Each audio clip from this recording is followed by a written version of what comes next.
Okay, so are you ready for a deep dive that is going to be amazing? I'm right. It'll tantalize those olfactory senses because today we are talking all about Saudi Arabian perfume. That sounds great. You've requested this one, and let me tell you, the research has been intoxicating. Yeah, I bet.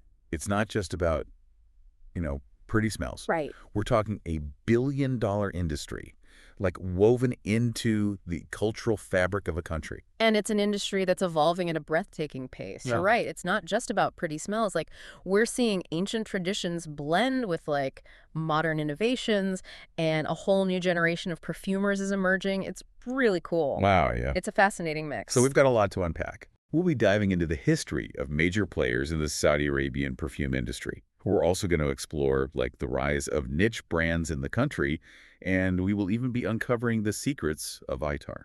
Cool. But first, let's talk numbers.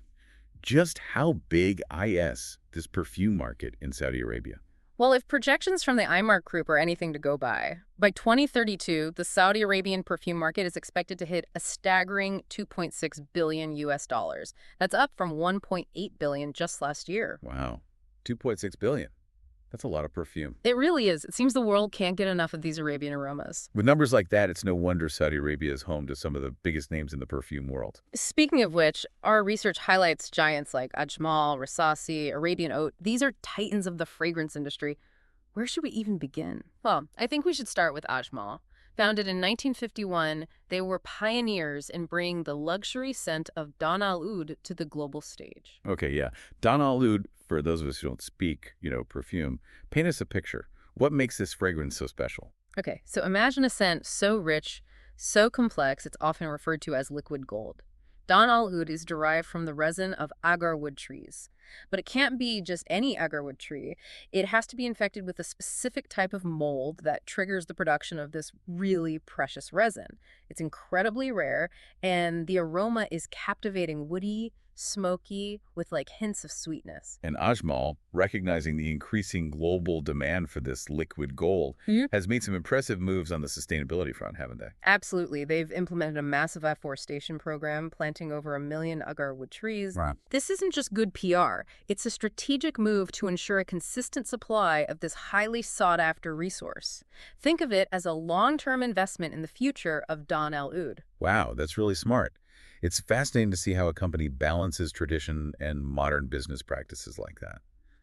Now, another powerhouse we have to talk about is Rasasi. Yeah. Founded in 1979, their growth from a family-run business to a global brand is incredible. It really is. They're a fantastic example of Saudi Arabian entrepreneurship at its finest. Today, Rasasi has a presence in over 60 countries, with over 165 lavishly designed stores across the Gulf Cooperation Council region alone.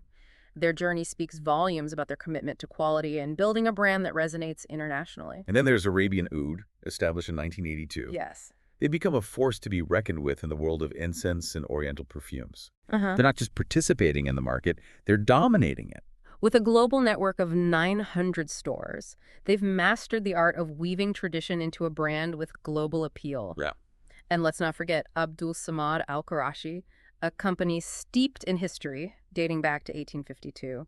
Their commitment to quality is evident in their ISO 9001 certification. ISO 9001 certification for a centuries-old perfume house. That's intriguing. What does that say about how they've adapted to a modern global market? It's actually quite significant. It demonstrates their dedication to maintaining the highest standards of quality control and production, even as they uphold, centuries-old traditions. It's a way of signaling to a global audience that they're committed to excellence in every bottle. Wow. So we've got these giants shaping the industry. But what about the smaller players? What's the landscape like for niche perfume houses in Saudi Arabia? That's where things get even more interesting. The niche perfume scene in Saudi Arabia is thriving, offering bespoke and luxurious experiences that cater to a growing desire for unique and personalized scents. So it's like the difference between buying a mass-produced painting and owning an original work of art. Right. Speaking of art, one name that consistently comes up in our research is Saad Bashamak. They're described as the epitome of luxury in the fragrance world. Their boutiques are designed to evoke the feeling of stepping into a high-end jewelry store, but for perfume. They've won awards for their commitment to bespoke fragrance creation using rare and precious ingredients. Wow. We're talking the liquid gold level of luxury here, aren't we? It seems like this focus on bespoke, luxurious experiences is a trend in the Saudi Arabian perfume scene. Are there other niche brands that embody this? Absolutely. The Fragrance Kitchen, or TFK, is another prime example. Founded in Kuwait by Sheikh Majed Al Sabah, they're known for crafting unique scents using traditional Arabian perfumery ingredients like oud, Taif rose, and agar wood. It's fascinating how these brands manage to bridge the gap between ancient ingredients and modern fragrance creation. Speaking of ancient, we can't talk about Saudi Arabian perfume without diving into the world of attar. Of course not. It's more than just perfume. It's a symbol of Saudi Arabia's cultural identity and heritage, and it's been gaining popularity worldwide. It has. What's driving that global fascination, do you think? Is it the allure of ancient traditions, the natural production methods, or something else entirely? It's a combination of factors. People are drawn to the artisanal, often sustainable production methods, the captivating fragrance profiles, and of course, the sense of history and tradition that Attar embodies. It's a way to connect with a rich cultural heritage through scent. Wow. It's like holding a piece of history in the palm of your hand, or in this case, experiencing it through your sense of smell. And within the world of attar, there's one scent that stands out as particularly luxurious and sought after, oud attar. It's often called the liquid gold of the fragrance world, and for a good reason. Oud Attar is truly in a league of its own. We're talking about a fragrance so rare, so meticulously crafted that it's considered a status symbol. It's an experience, not just a scent. And with prices reaching up to Rs 20,000 for just 10 grams, it's definitely a luxury experience. Yeah. What contributes to that high price tag? Is it just the rarity of the ingredients? The rarity of the ingredients is definitely a factor, but it's also the labor-intensive production process. Remember those infected agarwood trees we talked about? Extracting and distilling that precious resin into oud oil is a meticulous art form passed down through generations. It requires incredible skill and time, which adds to its value. So when you buy a bottle of oud attar, you're not just buying a fragrance, you're buying a piece of history, a testament to generations of craftsmanship and tradition. That's incredible. And speaking of tradition, our research really emphasizes how integral fragrance is to Saudi Arabian culture. It really is. It's woven into the very fabric of their society, from hospitality rituals to personal expression. Offering guests a fragrant blend of oud or attar is as commonplace as offering a cup of tea in other cultures. It's a gesture of respect and welcome. It's not just about smelling good then, it's about creating an atmosphere, making a statement, communicating without words. Right. And it goes beyond hospitality, doesn't it? Our research mentions that many Saudi individuals take their love for fragrance a step further by blending their own custom scents. Absolutely. This custom blending tradition speaks to a deep-rooted knowledge and appreciation for the nuances of different scents. They understand how to combine various notes to create something unique, a true reflection of their personal olfactory preferences. It's like they're creating their own signature scent, a fragrance as individual as their fingerprint. That's amazing. It's clear that Saudi Arabia has a unique and multifaceted relationship with fragrance, one that's deeply rooted in tradition and cultural identity. It really is amazing. It really makes you wonder, how does this deep connection to fragrance influence the way perfumes are marketed and experienced in Saudi Arabia compared to other parts of the world? That's a question we'll explore as we delve deeper into this fragrant world. Stay tuned. Welcome back to our Fragrant Deep Dive. We're uncovering the secrets of the Saudi Arabian perfume world. It's a fascinating market. And in this part, I really want to dig into something that I found fascinating. Okay. Our research mentioned that many Saudis create their own custom perfume blends. Yes. That's not something you see every day. So what's driving this trend? Is it a new thing or is it rooted in something, deeper? Well, it's definitely not new. This tradition has been passed down through generations, and it speaks volumes about their fragrance knowledge. Wow. Yeah.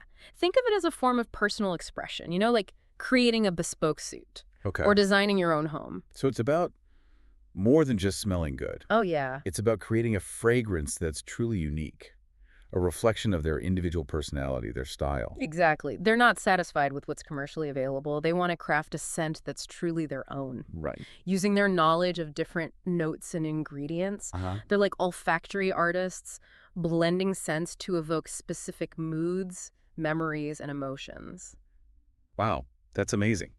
It seems like this custom blending tradition would play a big part in shaping the way that perfumes are marketed and experienced in Saudi Arabia. compared to other parts of the world. Absolutely. It creates a market where consumers are incredibly discerning with a deep appreciation for the art and craft of perfumery. They're not easily swayed by flashy marketing campaigns or celebrity endorsements. So instead of like those big perfume billboards we see in other countries, what kind of marketing resonates with this audience? Okay, well, imagine scrolling through an ancient souk. Okay. Yeah. The air, like thick with these intoxicating aromas of spices and incense and exotic oils. That's the kind of sensory experience that resonates with this audience. It's about storytelling, authenticity, and connecting on a deeper level with the heritage behind each scent. So it's about creating like an Yeah. atmosphere, an experience that goes beyond simply smelling good. Yeah. It's almost like you're transporting someone to another time and place. Exactly. Yeah. And this emphasis on tradition and heritage, it's reflected in everything from the design of perfume bottles to the language used in these marketing campaigns. Right. It's less about following trends and more about timeless elegance and quality. So while other parts of the world might be chasing the latest celebrity fragrance, Saudi Arabia is preserving this rich tradition of perfumery that values craftsmanship, quality, and personal expression above all else. Yeah, I think you got it. And that's what makes exploring the world of Saudi Arabian perfume so captivating. It's a journey into a culture that really reveres the power of scent and its ability to enhance our lives in countless ways. It makes you think differently about fragrance, Right. It's not just about smelling good. It's about connecting with your senses, expressing yourself, and honoring traditions that have been passed down through generations. It really does. And as we've seen, the Saudi Arabian perfume industry is this fascinating blend of ancient traditions and modern innovations. And speaking of innovations, our research also mentions the rise of niche perfume houses in Saudi Arabia. Yeah. And these brands, from what we've read, seem to be redefining luxury in the fragrance world. What can you tell us about them? We've talked about the big players like Ajmal and Rasasi, Right.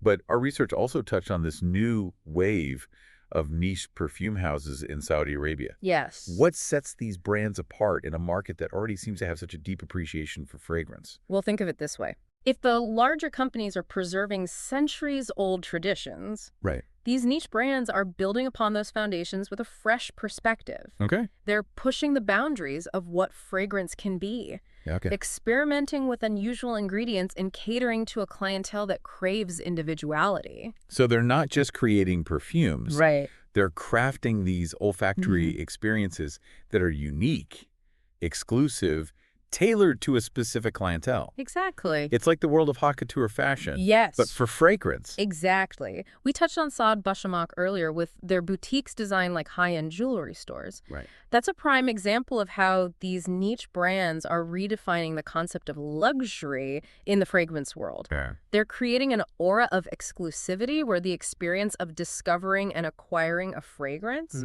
is as important as the scent itself. So it's about more than just the product. It's about the story, the craftsmanship, the feeling of owning something truly special. Yes, and these niche brands are masters at crafting those stories. They're sourcing rare and exotic ingredients, collaborating with renowned perfumers, Wow. and creating limited edition collections that become coveted collector's items. So tapping into that human desire for the unique, the rare, the one-of-a-kind. Exactly. It's fascinating how these niche brands are thriving in a market that's already saturated with a rich history of perfume tradition.